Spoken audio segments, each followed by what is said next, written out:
নবীজিরে 7টা প্রশ্ন করলো সাহাবীর। কয়টা? 1 নাম্বার সুইলা আন সাওমিদ দাহরি। 1 নাম্বার প্রশ্ন, সারা বছর যদি কেউ রোজা রাখে তার ব্যাপারে আপনার কাছে জানতে চাই। নবীজি জবাব দিলেন লা সামা ওয়ালা আফতারা। সারা বছর যে ব্যক্তি রোজা রাখে সে রোজা রাখেও নাই, রোজা ভাঙেও নাই। রসুল উৎসাহ দিলেন না এই রোজায়, সারা বছর রোজা এটা উৎসাহ দেন নাই, বাকি না জায়েজও বলেন নাই, বললেন সে রোজাও রাখে নাই আবার ভাঙেও নাই। এতে বোঝা গেল রসুল এটাতে উৎসাহ দেন নাই।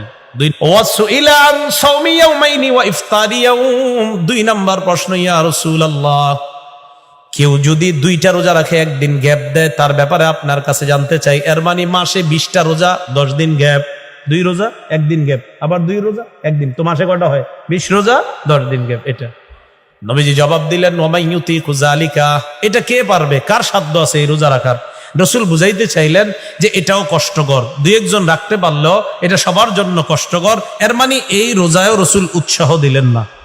3 নাম্বার ওয়াসুইলা আন সাওমি ইয়াউমিন ওয়া ইফতারি ইয়াউমাইন।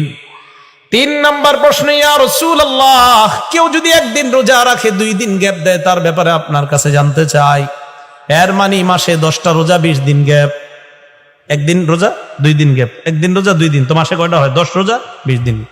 নবীজি বললেন ইয়া লাইতা লাউ কাওয়ানাল্লাহু লিযালিকা, কত সুন্দর এই আমলটা, যদি আল্লাহ আমাদের সবাইকে এই আমল করার শক্তি দান করতেন। মানে এটা পছন্দ করছে। নবীজি বললেন এই জাতীয় রোজা রাখার শক্তি যদি আল্লাহ আমাদেরকে দান করতেন কতই না ভালো হতো। এর মানে 1 দিন নফল রোজা রাখা, 2 দিন গ্যাপ দেওয়া, আবার নফল রোজা রাখা, 2 দিন গ্যাপ দেওয়া, আমলটা রসুল পছন্দ করছেন।